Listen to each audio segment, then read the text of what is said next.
team.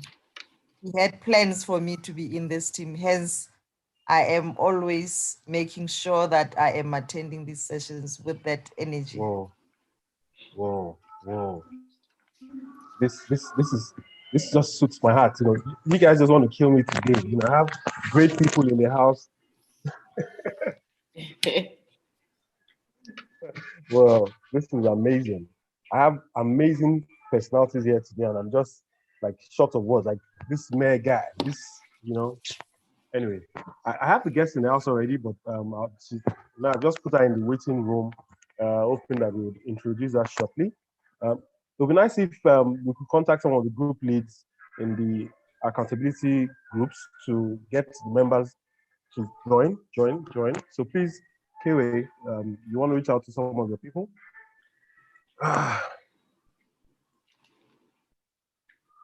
Or did say your audio is off. Do you mind turning it on? Hey.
All right. So I'll just start off. It's been an interesting time. Today is day 19. It's amazing. I think people are beginning to just win, but I'm sure we'll get a lot of people coming in. Aha. So great to have. So we'll do a bit of reviews before I bring in our guest. So I see Fentolua. Fentolua, you want to share your experience? Just let us know what's been happening, and then let's hear from you. Um, Fentolua.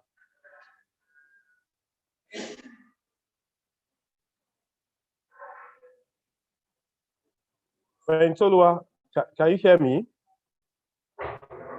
Hey. Hi, good evening. I'm in another meeting at the moment, so I'm just trying to listen in. So please let me pass. Okay, thank you. Okay, all right, awesome. Okay, Oridite, you're back on now. You want to share your experience so far? Hello, Mr. Tower. Hello, good evening, everybody. Evening. Hey, Mr. Tower. It has been a very impactful, very beautiful, amazing journey of self-realization. I must say I am so empowered in all areas of my life. And I must say the way I operate now is totally different. Like I've been saying before, Whoa. I am now emotionally stable, no matter the circumstance, no matter challenges. So today I was writing my last paper and I was so excited to say, you know what, I've been having a very hectic schedule, but I never give up.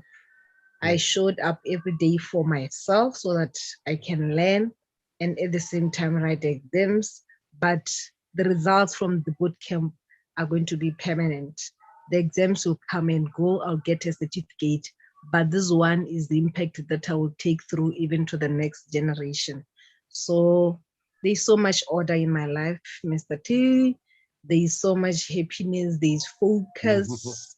I'm at the table. I'm waiting to go back to work on Monday, and I'm just going to be at the table and usher the best meal ever. Yes.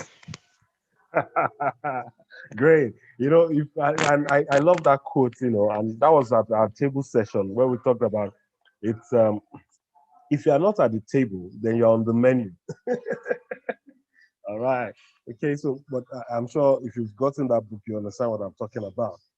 Samuel, great to have you here. You want to say a few words before we bring in our guest? Samuel? Okay, Samuel is off. I see. Okay, Lou is just joining in. Okay, Samuel. Please, I'm on transit, so maybe I'll talk later. Hello. Okay, great. No, it's okay. I just love the commitment. Yeah, I hear you. Yeah, I'm on. So it won't be too clear for me to. I won't be concentrated to say anything now. So maybe later I'll talk. Thank you, sir. Great. Yeah, I see the Colonel the Lion. Wow, great having you here as usual. How's it been? Can you just say a word? Let us know how this journey has been. I'm happy to be here. It's been a good, interesting journey. Everything adds up from day one to now, and everything just links. There's a linkage, the behavior, the financial, the discipline, the attitude, and now we're coming to the behavior, right? Great. And that's also very essential because I like to hear your thoughts about what happened yesterday. There was some kind of deliverances that took place yesterday.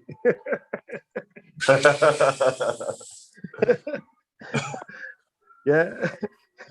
You want to? Yeah. Tell me about that.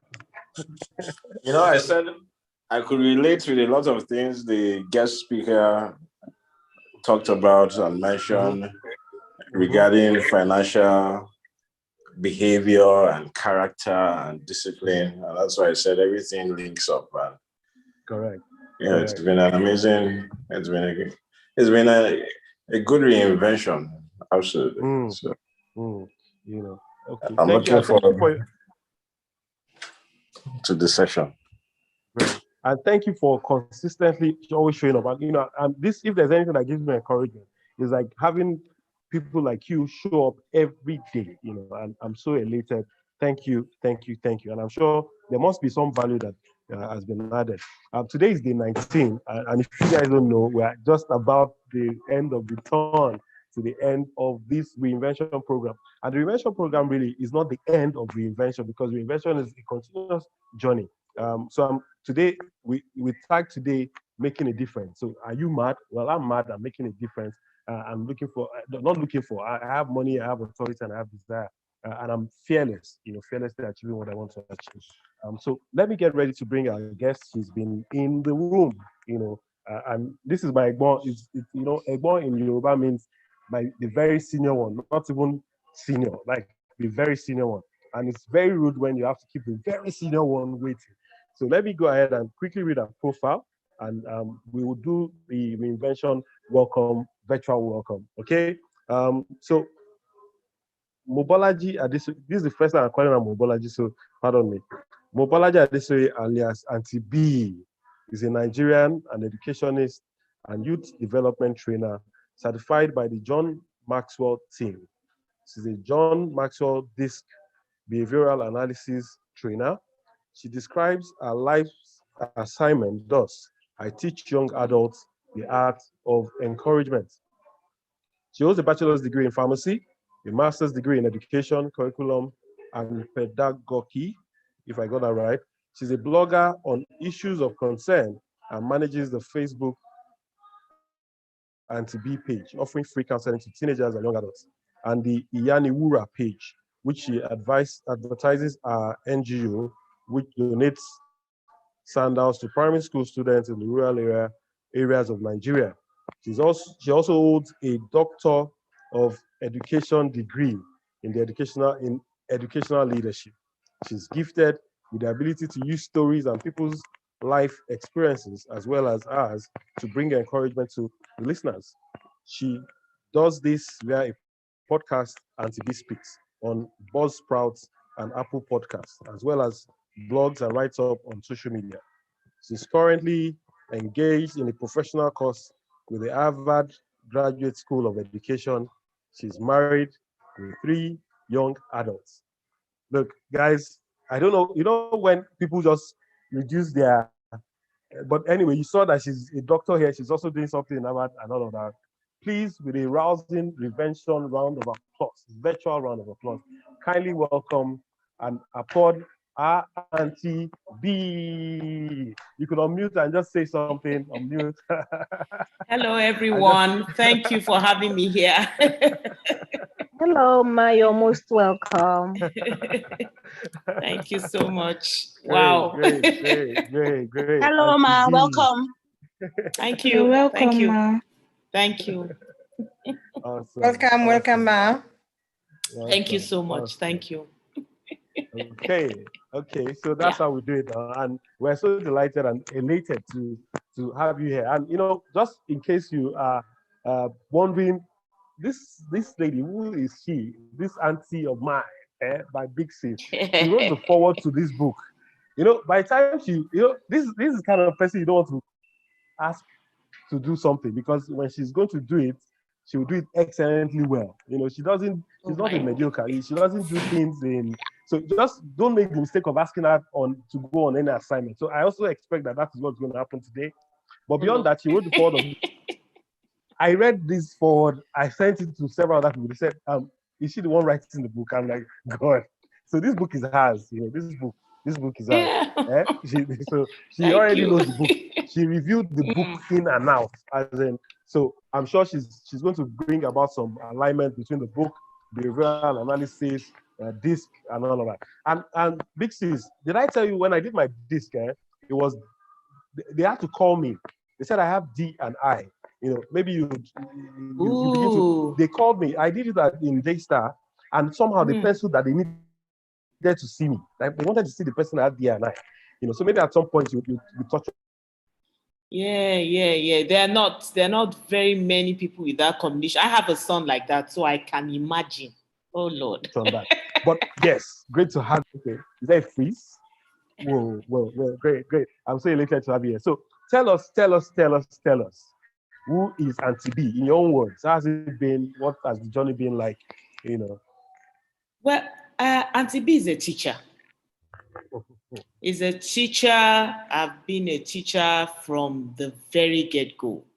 But somewhere along the line, I had a detour. And that's when I had to study pharmacy because, as a Nigerian mother, my mother at that time insisted that all her children have to do what she called professional courses. And I remember her telling me that a teacher's reward is in heaven. I'm going to enjoy my children's reward here on earth. So study pharmacy. So I teed off, went into pharmacy. Even after I graduated, I wanted to go into lecturing because all I wanted to do really was just teach. And so it took me almost 20 years in pharmacy before I just, woke up one day and said to myself, look, life is like, how quickly life is so fleeting. It's so fleeting. Look at me. I mean, I'm already in my 50s. I remember attending my auntie's. No, you can't say that. Don't let anybody hear that. You're looking so like something. I always call that auntie. I always say 21, but I have to say that because I remember attending my auntie's 40th many years ago and feeling sorry for her. I sat at that party and I was looking at her like, man, she's gone. She's almost dead. Oh God. And here I am, So before you know what's happening, it's gone. And I said to myself, am I going to live this life without being a teacher? No, I have to do something about it. And that was when my first reinvention program started.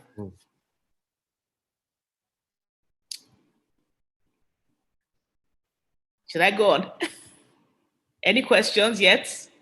Should I just go on?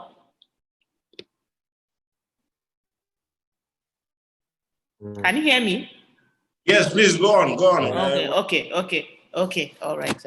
So I actually thought that today is day 20, but it's okay. I don't know if you can hear me. There seems to be some. No, we're flowing. Can you hear me? Okay.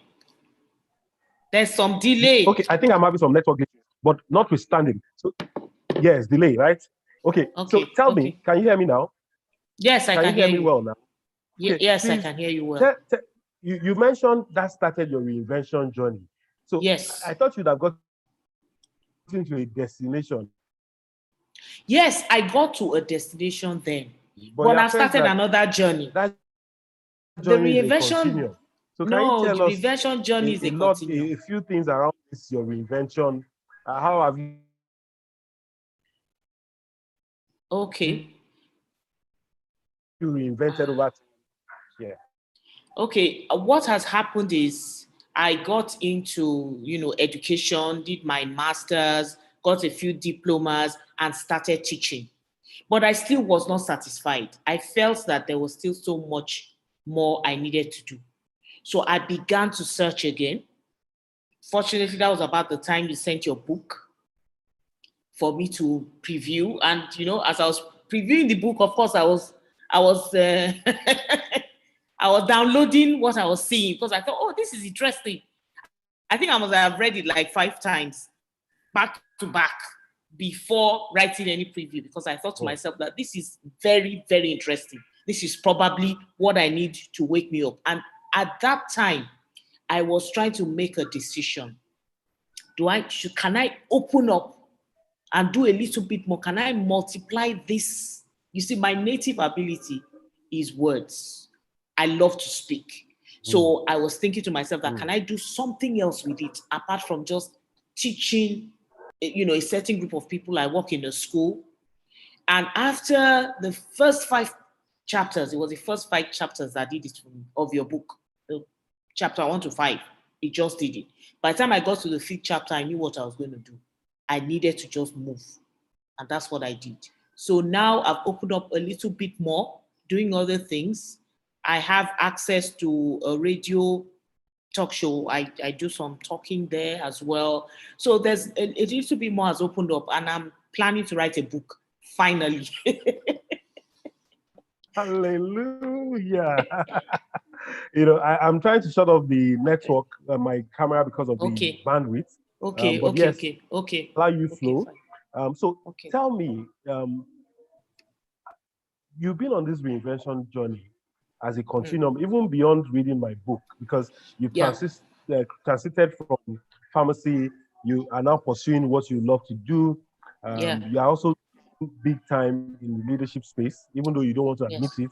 And I think I see, but tell me, how do you deal with your challenges? Maybe we'll work with that. How have you dealt with challenges along the path of reinvention? There have been a lot of obstacles, a lot. First of all, I think it's been a bit difficult for me going back into the academia at this age, and start firing those neurons again. It's not like when we were back in the day when we were in school.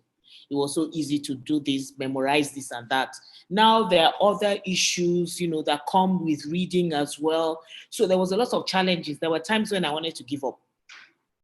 But, having that vision of how everything should pan together, everything should come together was what kept me going. Even if I have some days when I'm like totally off, I'm like, look, I'm done. I'm not doing this again. Life has to be a lot easier than this. Before I know what's happening again, I pick up my books. I'm like, no, I'm doing this for a reason. I'm doing this for a purpose. For me, it's not done. My children always laugh at me and say, Mommy, you have a syndrome. Why are you always reading? I can't stop because there's so much knowledge on the earth. And I just need to keep, grabbing as much as I can while I still have time here. So yeah, there have been a lot of challenges, but my vision has kept me going. We talk about vision, can you espouse on that? Because that word vision, at some point people start to talk about purpose. So what are the linkages, and then what truly is the vision, and then let's down to the crux of today's matter. All right. Okay. After not long after I read your book, actually, I got the opportunity to go in for a 10-week course with a certain Pastor Bidemi Makmoji, Purpose University, and that fired a lot of things for me. And one of the things I learned about it is everybody has an assignment. Everybody whether you call it purpose, whether it's call it whatever it is you want to call it, there is an assignment. And there's a yearning on the inside of you to fulfill it. So even if you go round in circles, you still always find a way of getting back to that, particular. I'll give you an example with one of my sisters. She wanted to do international relations. That's what she's always wanted. If you know my mom now, my mom is the mommy bear. She always has her way. Okay. So for my mom, it was like, no, you are not doing international relations. You are doing law. Because you see, she had what I later found out is called child contingency self-esteem. Quite a number of we parents have it, where you want your children to excel because it gives you a feel good, a very good feeling. So, when you're basically backing down their throats about getting all A's, it's because of how you're going to feel when you're sitting down with your friends and say, oh, my child, oh, yeah, she made all A's. That's how my mom was. So my mom was like, you will do law. I have to have a child who studied law. When she was going to make me study pharmacy, she said to me, and these were her words, your sister is studying medicine, so you study pharmacy. So anyway, she made my for a long time, my sister and my mom were not talking. My dad came into it and my dad was like, okay, you know what? Study law, and then after that, do anything you want to do. That's how my sister ended up studying law. She was almost 50 before she went back to school to study international relations. This is somebody who speaks, Whoa. of course, she speaks English, she speaks German, she speaks French, she's learning Mandarin now. She speaks French up to translation. Can you imagine if she had done international relations way back then? This is why I'm saying that we all have assignments. It's all just sometimes we don't know what they are. We think it's our own thing. We're the ones doing it. But really, there's a power that is higher than us, whatever you want to call him. Whether you're calling him God, the divine matrix, the big guy upstairs, there is a power, and that power is invested in you. And you're coming here on earth to fulfill a mission. And that's what is called purpose. Well, when I hear stories like this, so close to 50, she now says, look, now let me pursue. So is anybody on this call now? Are you listening? It's never too late. It's never too late. And also almost like my journey, I'm doing the best things I like to do now, and I'm sure my wife is on the call now. Before, I was inked on trying to satisfy what people wanted, okay? Because I'd always been a public enemy. I'd always been the very bad guy. But somehow,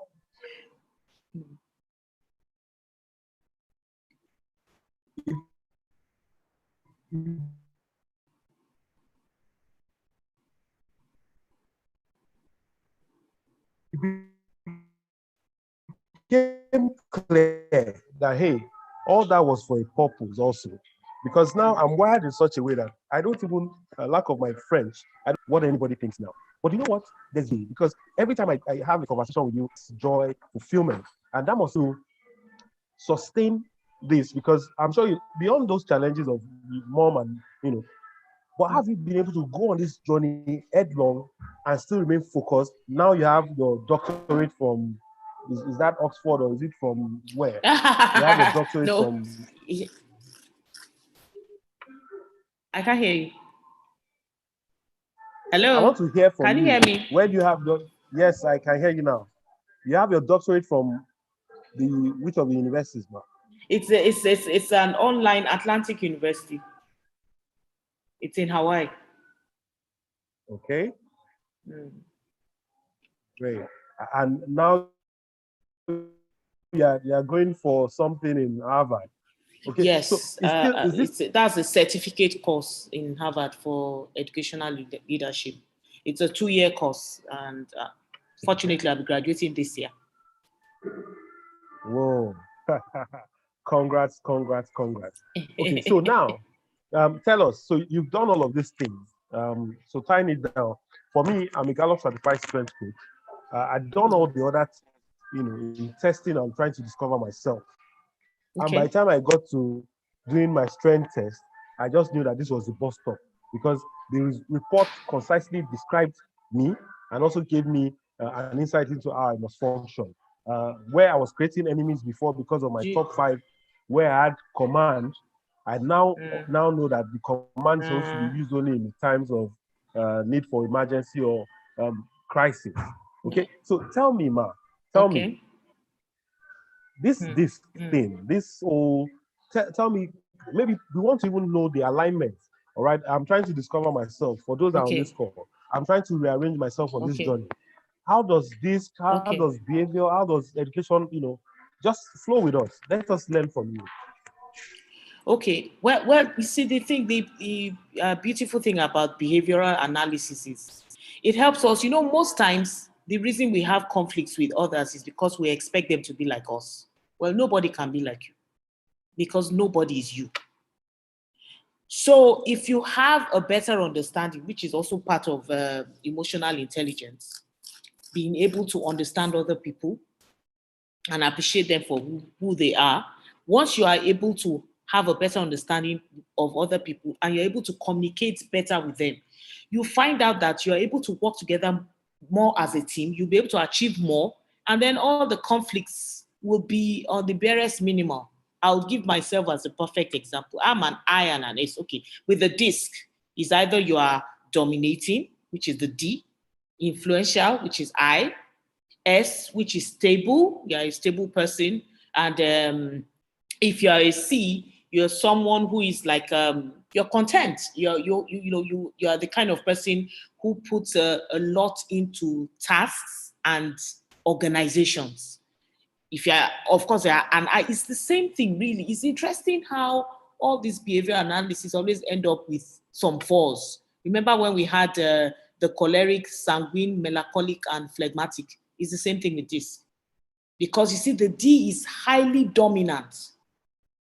So they come off like quite choleric. What makes you able to relate well with other people is the I that you have with it. Most Ds don't have the I. Because I is influential. You need people. You are a people person. While D, you are a task person, task-oriented. So you are both people-oriented and task-oriented. That's why they were looking for you. It's not very common, you know. So I found out that, okay, I'm just completely an I person. Completely an I person. Because if I was looking at it from this other angle, I would be a total sanguine. Now, you know how sanguines are. Sanguine, life is just fun. Everybody just enjoy yourself, and that's just it, you know. And we have issues with organization and going, you know, following tasks. So I am married to a man who is a C. He's a task-oriented person. Everything is organized. If you come into our room, you might not be able to tell who stays on which side of the bed, because normally they will tell you that it's the man that is like, you know, scattered and all that. My husband's side of the bed, even the papers are arranged according to size. Meanwhile, on my own side, everything is scattered, but I know where everything is. I like it like that. All my scattered space, I like it, you know. So we used to have issues with communication. When I want to tell you a story, I want to spend 1 hour breaking it down. My husband cannot listen. He just wants headlines. And that used to really upset me. If he's telling me a story, if maybe he watched a movie and I'm like, so what happened? He can tell me in 2 sentences. I'm like, what is that? What did you watch, you know? But now that I understand who he is, I must tell you that after 27 years, I'm enjoying my marriage more now than I did at the beginning.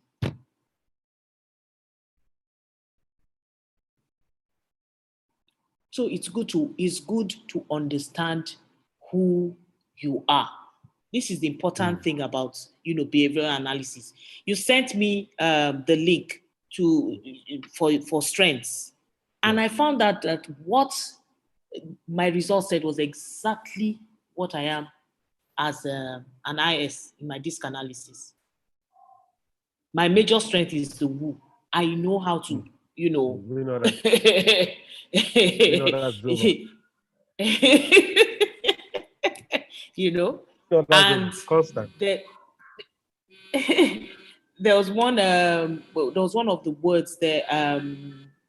One of the strengths, I think, is context, which is also my strength, because I love to. I love history. I love stories. It's stories that I use. So I always refer to the past. The past is where my strength is. The stories of the past and experiences. I learned a lot from them. I did. I honestly did. So it's good to know who you are. Once you know who you are and you know who the people around you are, you'll find out that, because there's a way you relate with them, the way you talk to them, the way you deal with them. You can't deal with people the way you are. They're not you. I just, and that's amazing. I just popped up this just so that people need to see, you know. So this is a test is always administered if you want to also further know about yourself. But we're also going to be sharing the links to the strength test. You know, everything just points to the same thing. So it does. It's amazing. It points. Great. So Auntie B, tell us. So you mentioned something about emotional intelligence. Okay. Yes. Do you want to touch a bit on that? Because for me, there was a time I was not emotionally intelligent. You know, I was a dullard when it came to emotions. If there's any, you know, I think the reason it's like that, right? Even, I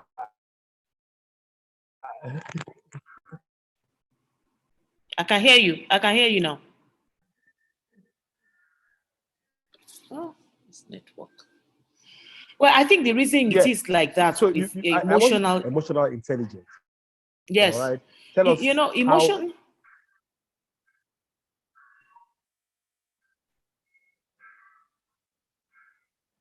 Okay, I can hear you. Okay, you can't hear me, right? I can hear you now. Yeah, I'm saying that. Can you talk more around emotional intelligence? Okay. Yes, I think that our undoing is the fact that we don't pay attention to the EQ as we do the IQ. It's a project that I'm trying to run in the school that I am in, because I realize that somehow we tend to think that when it comes to the behavior, our children should just pick it from the roadside. I don't know how that is possible. We do not understand that behavior has to be learned, just like the ABCs and the 1, 2, 3s and what have you. I think if you look at the Japanese method of education, they are the ones that seem to, as a nation, understand that more than anything. Because the first few years of the child's life in school, you are not learning anything except personal development. So unlike in Nigeria here, where a 2-year-old can tell you all the states and the capital, they would rather spend the time teaching you resilience, teaching you how to make effort, teaching you empathy. They teach you kindness, compassion. You have to learn this. You don't pick them up. You have to learn this. And that's why a number of us have a very low EQ. Emotional intelligence is low, even when the IQ has hit the roof. And you see, without the EQ, you cannot live a successful life. The IQ really is not much. I mean, look around us. Look at all those, those our classmates now. Those guys in class where before the teacher finishes asking the question, they know the answer. Where are they at? Do you hear about them? At all. Because it's not, the IQ is wonderful, but it cannot do much without the EQ. This is the importance of emotional intelligence. I hope that one day I'll be able to get myself into whatever the education industry is in Nigeria, because we need to really have a talk about it. There's no reason why emotional intelligence cannot be a subject taught in school. From the time they are kids, they need to know these things. It will really make a lot of difference. It will make a lot of difference. And we as adults, we need to go and start finding how we can imbibe it. It's never too late. Just like you're learning new things, getting certifications and all that, you need to go, there's so much information online now, even free. So just go online, Google emotional intelligence, and find the things that you can practice and how you can also get feedback on, how you're doing with the things that the habits that you're practicing to change your attitude. If we had emotional intelligence, a lot of people, I'm listening. Yeah, I said that's quite instructive, knowing that some of the things that we now know, all right, has now made us better. So there are some relationships that we are able to cultivate and nurture because we are emotionally aware. So I'm trying to bring in some linkages now, and maybe so that people can also understand the importance of knowing about you. Now, my discovery about myself, my awareness of myself, further propelled me to now appreciate the uniqueness of the other person. So before now, I used to be very angry at anybody that maybe was somewhat melancholic or someone that was somewhat reserved. I used to assume that, hey, can't you just pick up yourself? You understand? So then I always wanted everybody to play like my own, and I suffered a bit of that also while growing up, because my mom, I'm sure she's also a D and I, or somehow, fantastic so D, your mom. Yes, Amen. she had a domineering personality. She would just see that woman. Yes. There was nobody. They used to call her Margaret Thatcher. Okay, but so so but the reality was that I thought it was okay for everybody to be like her. So even while in the choice of a spouse, also, and thank God my wife is here, I was also looking for someone that will meet that. I didn't want any lady that would be doing, I always wanted a lady that would, be along those lines, that will have presence. Anyway, but that also caused me a lot of trouble in the first 5 years, because she's woo and she also has presence. Okay, she's always talking to everybody and anybody, and me reserved. I'm like, okay, even though I can be very people oriented, but I'm not deeply engraved in meeting everybody. Space. Yes, I'm very selective. I cultivate, relation. I cultivate purposefully. But maybe there's a bit of laxity. But the reality is that now that I'm aware of myself, of my strengths, I know some of the things that that I'm now better able to appreciate the next person. And so somehow with this awareness, so that's the question. Awareness is also a direct, or is it directly correlated with emotional intelligence? Yes, self-awareness is one of the habits you have to inculcate in emotional intelligence. You need to be aware. You need to be aware. And you really, if we do this, I'm telling you, because if you look around us, even as a nation, I'm talking of Nigeria now, we don't have that much on a whole. That's like on the average. We don't have that much when it comes to emotional intelligence. And that's why we are the way we are right now.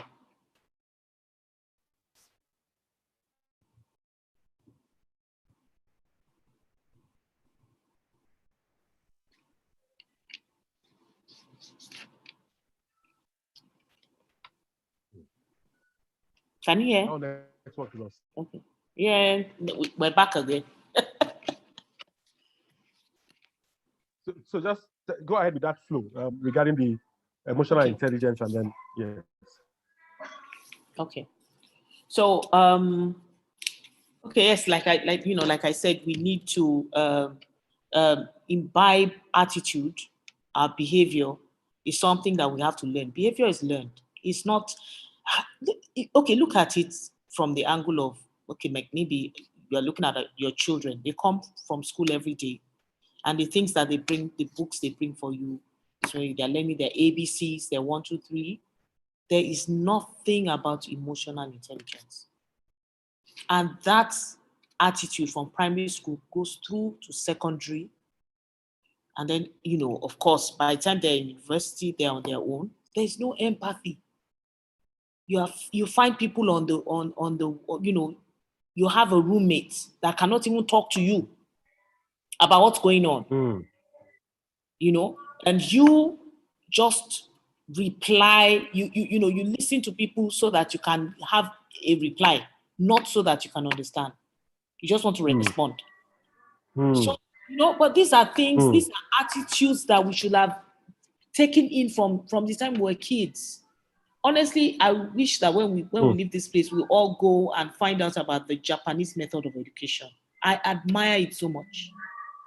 Those children don't do anything up until almost primary 3 or so. They don't learn anything more than the life skills. That's all they learn. In their primary schools, they don't have cleaners. They have a lesson time when you clean the corridors, you sweep, you arrange.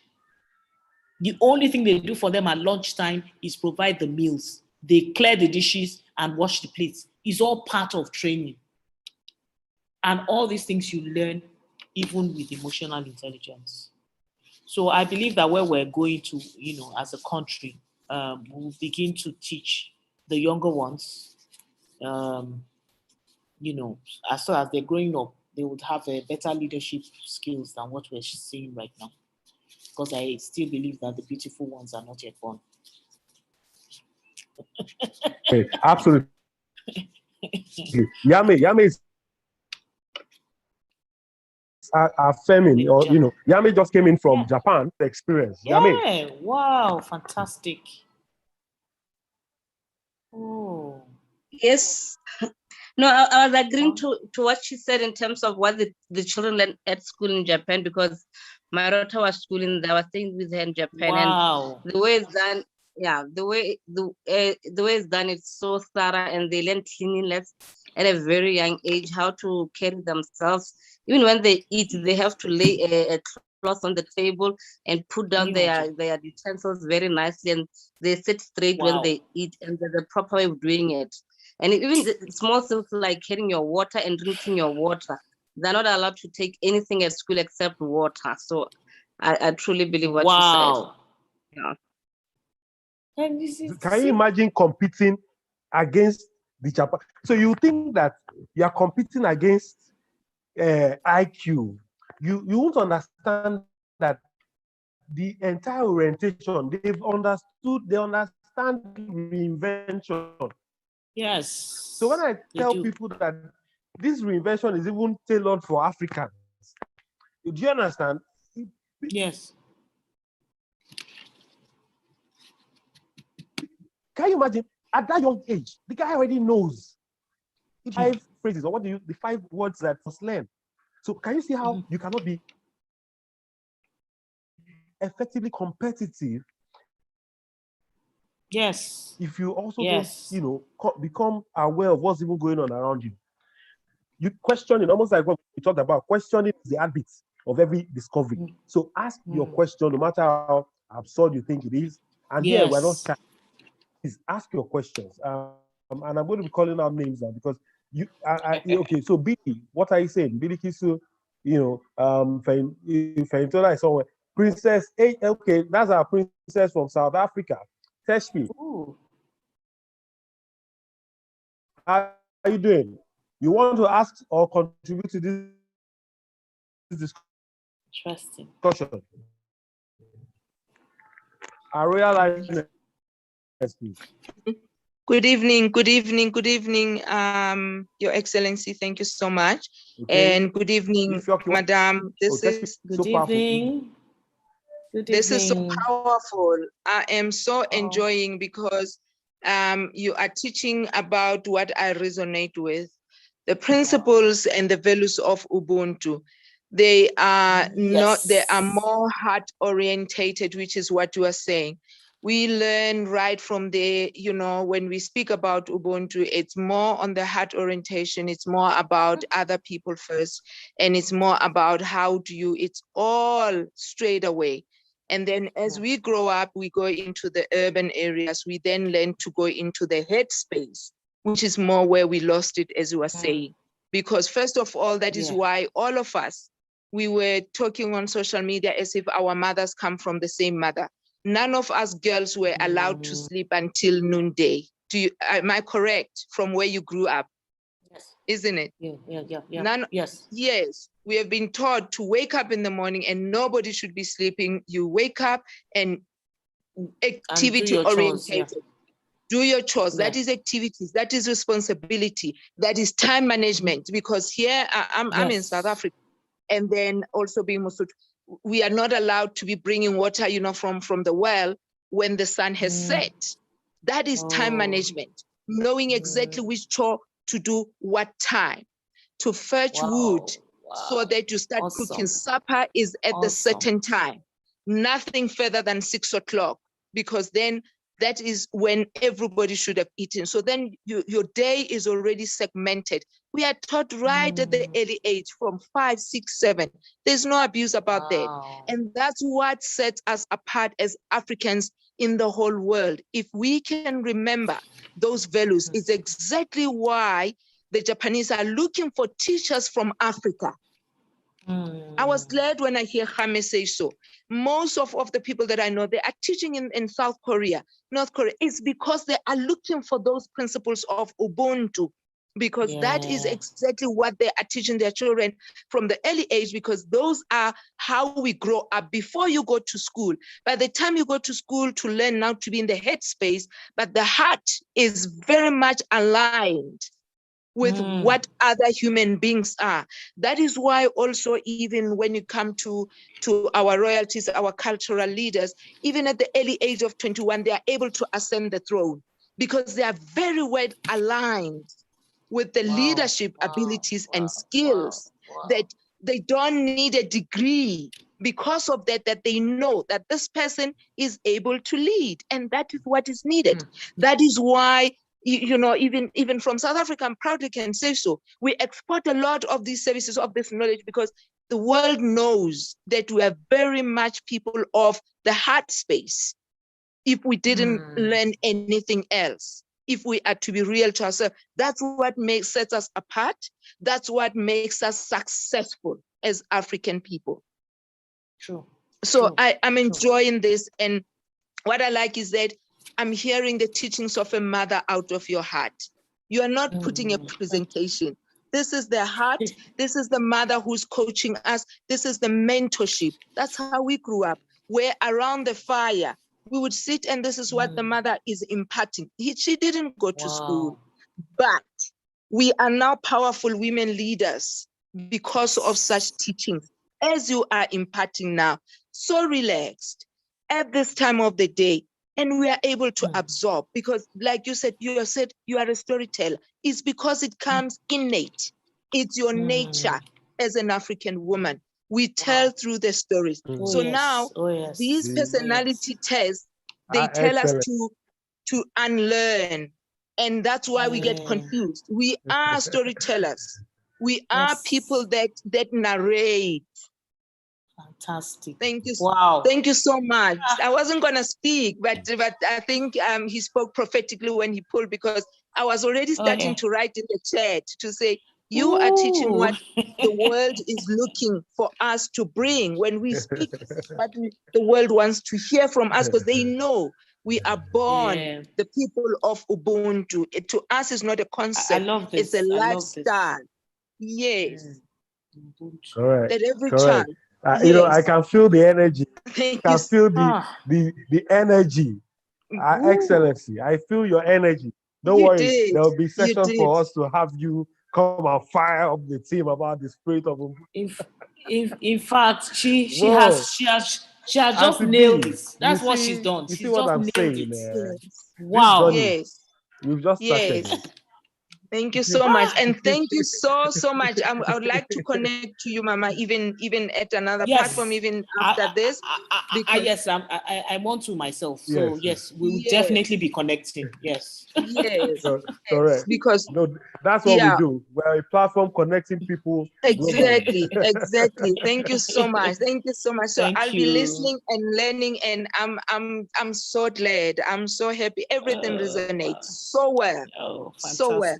And continue teaching that and putting in the Western content. But if you bring in what you are now talking, don't be shy about who you are, because and also being the masters and being the person who's an educator, we need this new content. Bring in this knowledge, bring in these new books, and don't be shy about it. Don't be shy about it. Thank you. Thank you so much. Thank you. Thank you so much. Thank you. Wow. Great. Wow. So there are people waiting for your book. Oh, this book that you have not released, though. There are people waiting for the book. In fact, I'm going to be on you now regarding that book. I'm on that reinvention. I'm on that reinvention journey. I'm on that journey. I'm going to release this book. Great. Look, can we have? I have people now. Messi, great to have you here. Messi is joining us from the US. Do you want to ask a question, or what do you have to say? Let's hear your voice now. Messi logs in every 6 a.m. That's about 12 midnight, our time. Messi, share with us, please. Hey, sir, you just allowed me enjoy. I've been enjoying myself without pulling my legs in public like this. Thank you, Ma. Mobolaji Adesoye. Thank you so much. And thank you, Your Royal Highness. I was just I was just listening to the Ubuntu. Like she said, it's not a Honestly. concept, it is a lifestyle. Lifestyle. And your royal princess, sorry, your royal highness, sorry if I'm not addressing you properly. I just wanted to say that the Ubuntu concept is not totally different from what we learn in Nigeria or how I grew up in Nigeria. In those days, yeah. Yeah, this cuts across all tribes. So Igbos, Yorubas. I lived in the north for 8 years, and you see that deep down, our culture, we start from the heart. We start from the heart. It's just that so many of us have left our concept or our lifestyle and think that the Western one is better. While I am not taking away the things that the Western education gives to us, like critical thinking, which is really not so much in African context, because we do not allow our kids to ask questions and to question them. We are looking at respect and, respect your elders. You hear your parents, they keep quiet when elders are talking. But you see what Mrs. Mobolaji and so many of us are doing is that we are rewriting those narratives. We are changing those narratives where we are allowing our children to understand self-awareness from a very tender age, so they can question the status quo. They can ask questions about things that they don't understand without us thinking that they are being rude or being disrespectful. And that's why I love this reinvention journey, because it's not just, as we hear, after hearing from you, Mrs. Mobolaji, we're also unlearning some of the things that we grew up with, some of those, will I say, ideas that we grew up with that has not helped us in any way. As we unlearn them, it helps us to begin to raise our children differently. I mean, self-awareness is almost like zero in so many parts of Africa. And it's not because we didn't have them. It's just because those things were not encouraged. I remember being called an Obanje as a young girl. For those of you who don't know what Obanje means, it means like a possessed child, a child that is from the realm of the spirit or something. Just because some of us were a bit vocal as children. And so they thought that it was just possessed kids who were vocal. Meanwhile, that was an opportunity to say, oh, this child has something in her that we can tap from, but nobody saw that. So I was called Obanje. Then when I grew up in Lagos, I was called Emere. Do you understand? So you can imagine all those labels. But today, I'm grateful for the voice that some of us have and still have, and will continue to talk. It may be slow, but we're making progress. I mean, you are here. The princess just spoke. That means that there are women all over the world, globally, who are, helping to change this narrative. So, Mr. Taiwo, thank you for pulling my leg out again. I was supposed to be quiet here. Thank you, sir. Every time we have this, so when I tell people I'm a reference in Africa,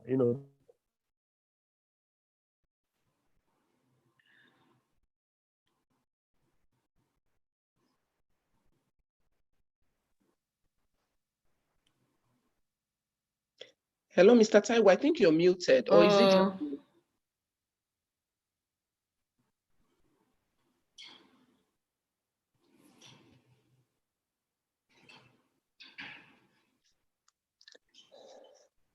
I think it's the network.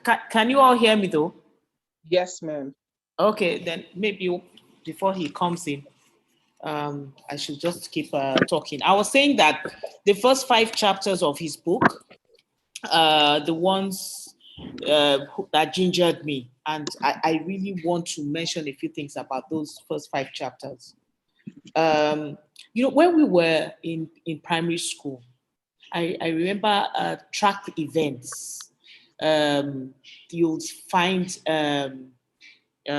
some, maybe the referee, when you want to run a race, mention, make 5 sentences really. On your mark, get set, ready, steady, and then go. I know they don't do that now, but that's what they used to do way back then. And while I was reading the first 5 chapters of this book, my mind went back to that, that time when there's a race and you hear on your mark. I looked at that first chapter, decision. You have to make a decision. Once you have made a decision, actually, you are halfway through your reinvention journey. But that decision has to be made. By the time you are hearing on your mark, you know that you're going to run that race. There's no way you are standing, you're kneeling at that track with those words on your mark and you're not ready to run the race. You understand what I'm saying? So there's no reinvention without a decision. I like the quotes from the book by Emilia Earhart that says the most important thing is decision to act. The rest is merely tenacity.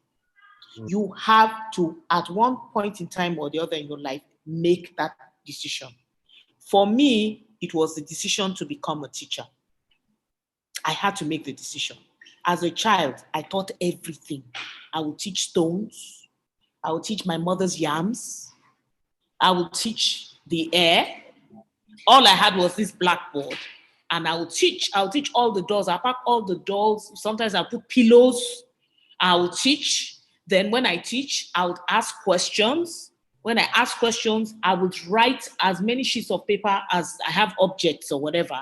Then I'll sit down, pick my red biro and mark. And then I'll sort out the ones who did well, pretend to stand them up in class and clap for them. And I had a cane. Sometimes I would hit the yam if the yam failed. And my aunties would come home and call me Teacher Bolaji. Everybody thought I was going to be a teacher. As I grew up, my junior sister was my first project. I mean, she was only like 4.5. I'll make her read newspapers. And that's why she's so good with words. She's a wordsmith now today. And then, I'll go to my cousins' houses. I will teach. Once I enter a cousin's house, they start running because I'm going to teach you. You will learn English or maths. I have to teach you. I mean, seeing all that, what do you think this child should become? Not a teacher. It was so clear. I was, my native ability, that's my natural inclination was words. Nature, yeah. Yes, I spoke so much. I served punishment for talking. I had shut up more times than any other word. I would just keep talking. Even when, what I'm saying, words got me into a lot of trouble as a child. But interestingly, it's words that are paying my rent. This is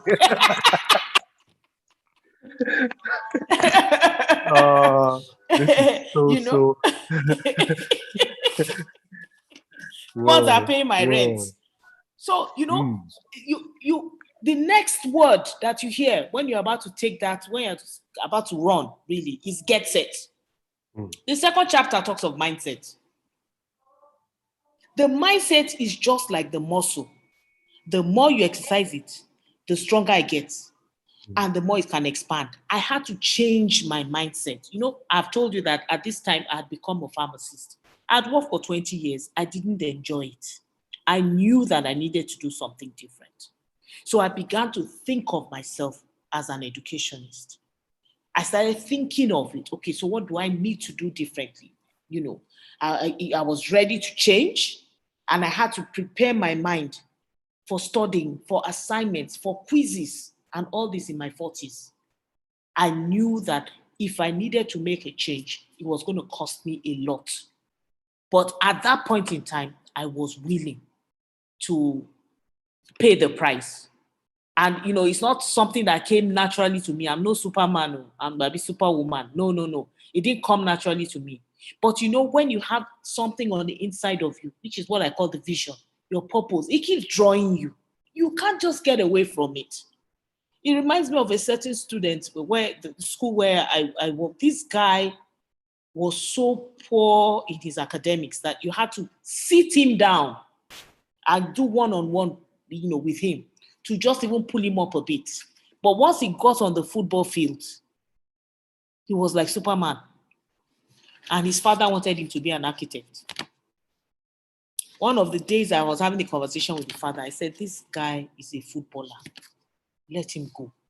He said, but that's my only son. I said, but he will make you proud. The other day, I saw him on social media playing for a team. This is purpose. It's the assignment. And that is what pushes you. The third thing you hear after get set is ready. That's what they used to say in those days. On your marks, get set, ready. And if you look at, that word ready, I think it reminds you of the third chapter, which says think. The third chapter of the Reinvention book says think. He quoted from Henry Ford. He said, thinking is the hardest work there is, which is probably why so few people engage in it. And that's the truth. A lot of people don't think at all. You have to employ rational and critical thinking. This thing that I'm about to do, am I ready to pay the price? You have to be able to think. Am I ready to pay the price? Am I ready to do this? And maybe you're not even ready to. But you have to do it anyway because there's no peace any other way. So yeah, let's just do this, The next word is steady. That's what you hear when you're going to run, right? And if you look at chapter 4, it's talking of values. I like the way Taiwo puts it here. It says, values according to this book are standards of behavior. Values help us to apply ourselves to purpose. Without value, you cannot have purpose. You cannot express your purpose. That's what I'm trying to say. And the last thing that you hear before you have to take off is go. Chapter 5 talks about what? Doing. This is what I used. I used this while I was previewing his book because I'd never seen it before. I used it when I was previewing his book. So when I now saw doing, I said, go. I said, this is it. I'm making this move now. And that's what I did. Awesome. Yeah, so that's it. Why that's I said what I did. You are the one that wrote the book because you are the one that wrote the book now. Whoa. Please ask your questions now. This is an extended guest session, so we've had to extend this. We usually are here for an hour. No. Thank you. I talk a lot. Allowing us to go to, So no. This is not talking a lot. This is impact. So, any questions, please? Can you throw questions or validations or comments? Let's just unmute and let's have you speak. And this is the best way to connect with her. If you ask questions now, she knows your name. This is how we connect with people. We told you about networking. Networking, this is how you connect. So ask your questions. Unmute and ask a question or make a comment. Hello. Yes, Hello. it's Hame. Yes, it's Hame again. I have a question. When we're talking about Hame, yes.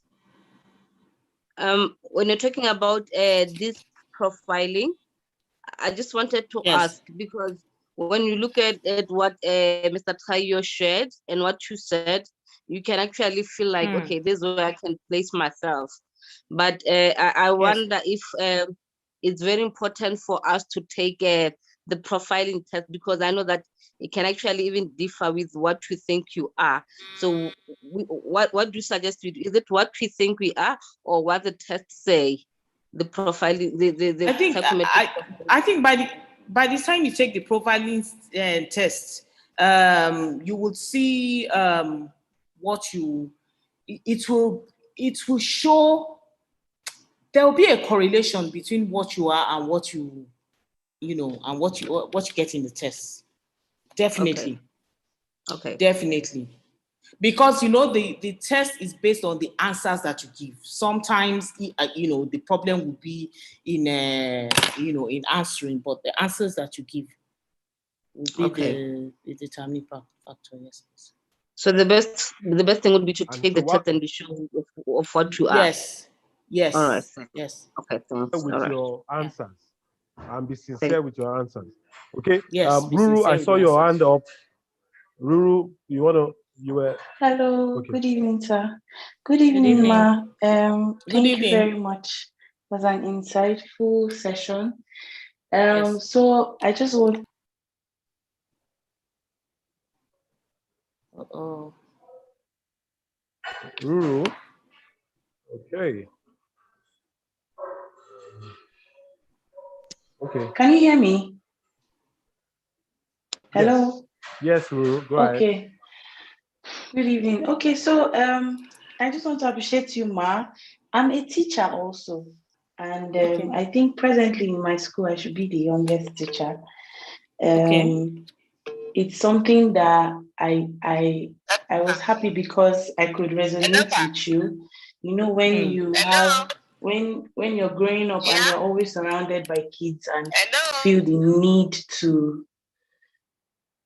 You're always surrounded by kids and feel the need to always express yourself, teach them, or tell them even the little that you know.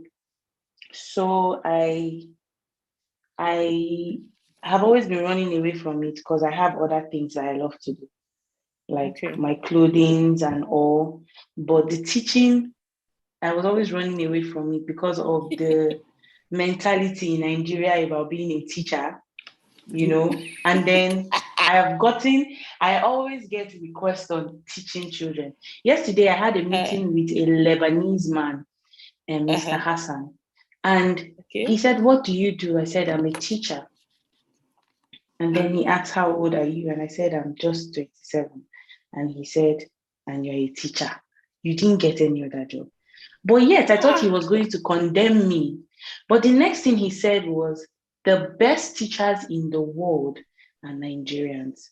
He said that all his sisters, like his sister's children, every time they come from Lebanon, or because he grew up in Jos with a very strict father, and he had a lot of lesson teachers, and they were all Nigerians. So he always brings his sisters and his relatives from Lebanon to come and learn how to speak English and mathematics here in Nigeria. He says that you cannot go to any other country and say you want to learn English or you want to learn mathematics without having your foundation in Nigeria. It's impossible. He said that's why you see that Nigerians excel in any field that they are put there. So I at first I reacted because I thought he was going to condemn me for being a teacher. Yeah, but he said no, that's not it. That he's just surprised that I could pick up that courage and take it, you know. And I was very happy that you said this because I could look up to you and say, okay, even at as it seemed like it was late for you to make a decision, yet you went through it. Unlike me, that still has the time to put in effort, you know. And so now I'm trying to see how I can merge both my business and my love for teaching and the kids and everything together. So I appreciate this very well, Ma. Wow, thank you fantastic, very much. fantastic. Fantastic. From one teacher to another. God bless you. I'm here. Franca? Hello. Francesca? Or Francisca? I think Princess is talking. Oh, she's on already. Okay, but Francisca, go ahead. You know, just let's have the benefit of your. Okay, I can go ahead. Yes. Ma'am. Okay. This meeting is really good evening, ma'am. Good evening, good sir. Evening. Good evening, everybody. Good evening. I think this meeting is really profound for me. I had a download last year, and God gave me mission, vision, the goals, the strategy,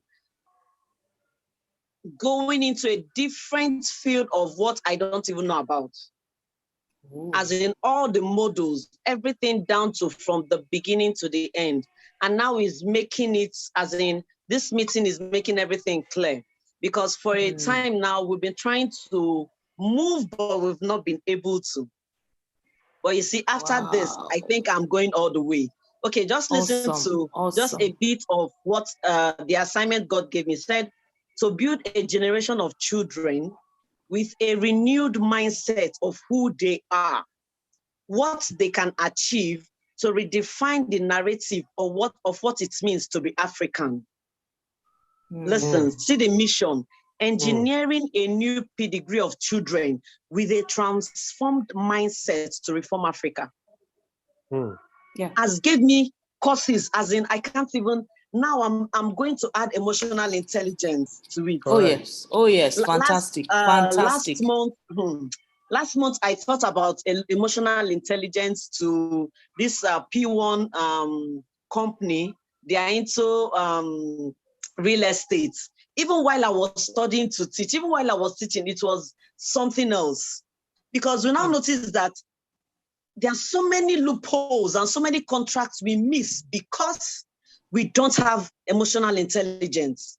These are little things that by the time you know them, you will. It's a good work for you when you handle your clients and business. A customer comes in already. By the time you get 1-2 sentences from that customer, you already know how to niche the ball. You know where to go to. You know where not to go to. You know how to get your money that it's in the hands of that customer. We have a lot to learn. And okay, just my closing. I believe that if we can control our mind, you can control your emotions, then you can control your world. I hope we all got that. If we can control our mind, we can control our emotions, then we can control our world. It's as easy as ABC. Thank you so much. Thank you so much, Mr. Taiwo. I don't know. I don't know. Thank you so much, Ma. Thank you. Awesome. Whoa. Hello, Mr. Tower. Yes. Oridite, yeah, go ahead, please. Yes, I'm Redita from Botswana. I think I have a lot in common with Madam there. I'm also a teacher, and I have massive love for dealing with young people. You know, I chose to be a teacher when I was still at primary school. I think when I was 8 years old, I was inspired by one of my teachers. So I decided that I want to be a teacher because I want to transform young people's lives. I want to impact their lives. I'm also doing sports. I think my area is in sports and education, because I also coach the national team for netball, the junior teams where we, outside netball, outside the playing grounds, we talk about life skills. And still in sports, there was a program from the International Olympic Committee. It's called Olympic Values Education Program. It deals with character building and empowerment for young people. It has got values like excellence, respect, fair play, joy of effort, balance between will and mind. Those values, they're used in sports, but we can take them from sports to bring them into the classroom for young people to know that they can still excel, whether in sports or in classroom. The respect, they should just start from their homes and bring it into their classrooms and respect themselves as their bodies, not to allow themselves to be abused or whatever. Then the fair play thing, it teaches them that they should, whatever that they do with other people, they should do it in good faith. So when you get 100 marks when you're copying, you're not being fair to other people, and you get the award which was not supposed to be meant for you. The joy of effort is whatever that they're doing, they should enjoy coming to school, they should enjoy being at their homes with their families, they should enjoy life as young people as they are. So I am really happy for this session because it has really impacted so much on my life. Last year, I got 2 awards as Best Change Agent regarding this program. And I'm happy because my mentor is here attending this session. The lady who was in Japan, she's my mentor. She carried me through all the process. And Kelebogilema Blanca, she's here. She's my boss at work. She's a close friend. And those are the people who are helping me to impact these young people with the life skills, with the confidence, to impart confidence and self-esteem so that they can understand and appreciate the people who they are and appreciate their families, because most of the time people fail in schools because they concentrate so much into what is happening at their households. They compete instead of complementing each other. So I'm so thankful for this program, and I'm so thankful for Mr. Tayo, for Jaime and Ntebo for having me here. Thank you so much and stay blessed. Wow. Great, great. You know, Auntie B, you didn't tell us that you're going to pull out the teachers from, you know. So today, somebody even just said it down. Today seems to be the day for teachers, all right? For teachers. So, yes. So, you know, if you're, okay, if you're say something, because she's also, if you're say something, let's hear you. I will be rounding it up shortly now. So please, okay. If you're, yeah. Hi everyone, good evening. Hello, good evening. I am super duper excited. Should I use the word motivated? You know, extra motivated today. I'm also a teacher. Wow. I've pretty much been a teacher all my life, and I just give the testimony that I did not become a teacher by mistake. I knew that I was going to be a teacher because early on, I had been guided to understand that this is my passion. And then as I went on, I got to understand that it's not just my passion, it's my calling and it's my ministry. And so even while going into the university, I decided to choose a profession that was in line with my calling and my ministry. And that way, I think I kind of had that focus early on. I am from Nigeria, but I've had the opportunity of teaching outside of this country. And presently, I teach in the United Arab Emirates. So wow. I just want to come from the angle where we've all touched on how resourceful we are as Africans in general, and how a lot of other countries and other people look up to Africans. And I'm going to say this from the angle of the values that we represent, because I find that even when I recruit teachers, even when I am looking out for talent, I tell you, and based on the people I've worked with, we have a lot to offer. So I'm going to speak to any teacher who is here. Don't ever look down on yourself. Ruru, I'm going to speak to you because at some point I heard her talk about, So I'm going to talk to you. Don't ever look down on yourself. When people recruit, I'm going to speak with regards to the UAE and the UK, which I've had experience in. You represent values that are not necessarily seen, every day outside of our environs. So we're looking at empathy, we're looking at love, we're looking at care, responsibilities. All these things are embedded in our culture. And when we look out for teachers, especially Africans, and where I work, you find out that this is what people are looking out for.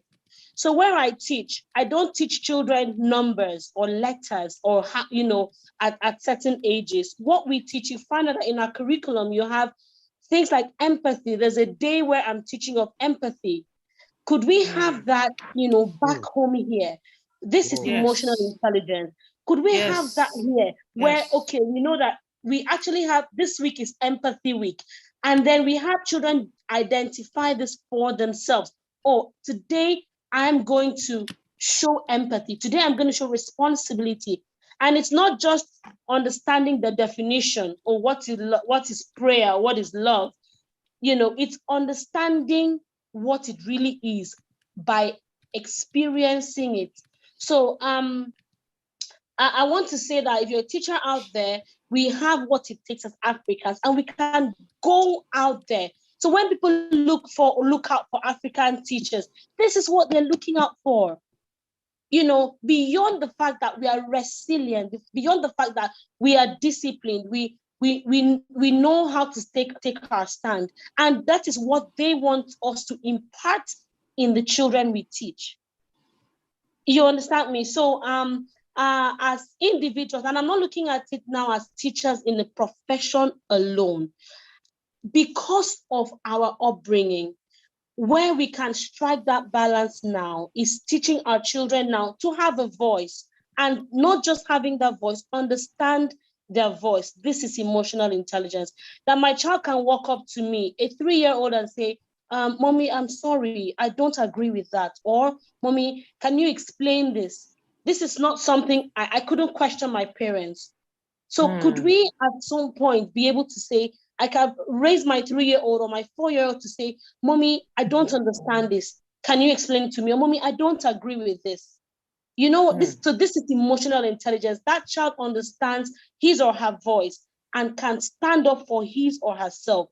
This is where I feel that we need to come from. And that way, emotional intelligence, right from the early years, right from early childhood, I think will go a long way with that.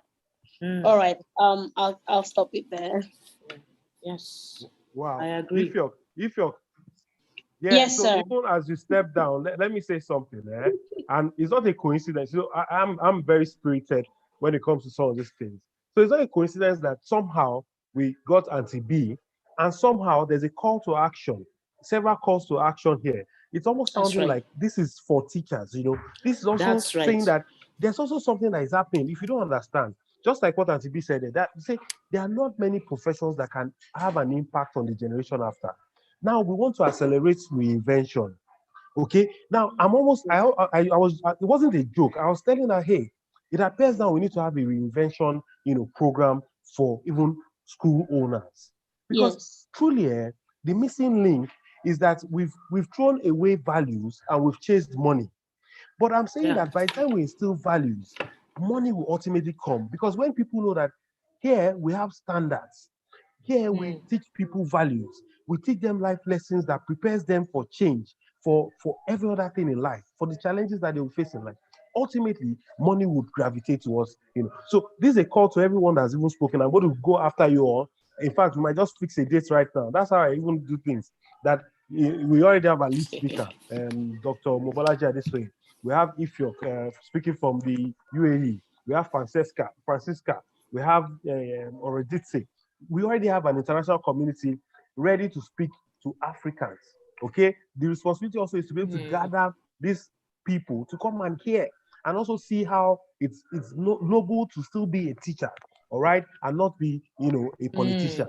Do you understand? This is a call to action, and if there's anything that I'm taking away from this, it's not that we are having discussions around teaching. No, it's not about the failures of the academic system. No, in fact, our response as a communicate to government will be, this is what the Joint Committee of Teachers in Africa has arrived. We will submit it to AU. We'll submit it to, look, you're not thinking big. You guys are on for something big. Wow. Look, that's it now. That's how to also be relevant now. And we're going to go on this journey. And I'm glad that Ifyok has agreed to go on this journey with me. And Auntie B, I've told you, my connection with you at this later hour. Let's go.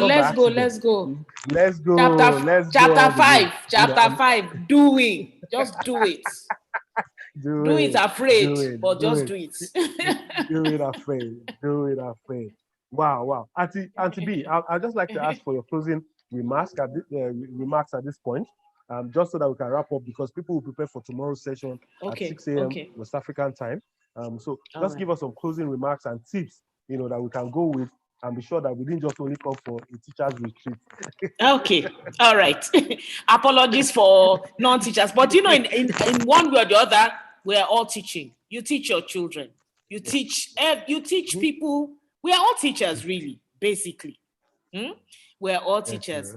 I just want to say that I do not believe that this book is just like any other book. I think that there are a lot of things that are happening in the realm of the unseen, and a lot of things are taking shape. We don't see it, but things are going on. There's a lot of activity in the realm of the realm that we cannot see. And as a lot of activity, there are things that are coming together. This book is timely. It's timely. It's kind of like we need to wake up. I coined a word after I read this book, and that's what I use for myself. It's called sogilization.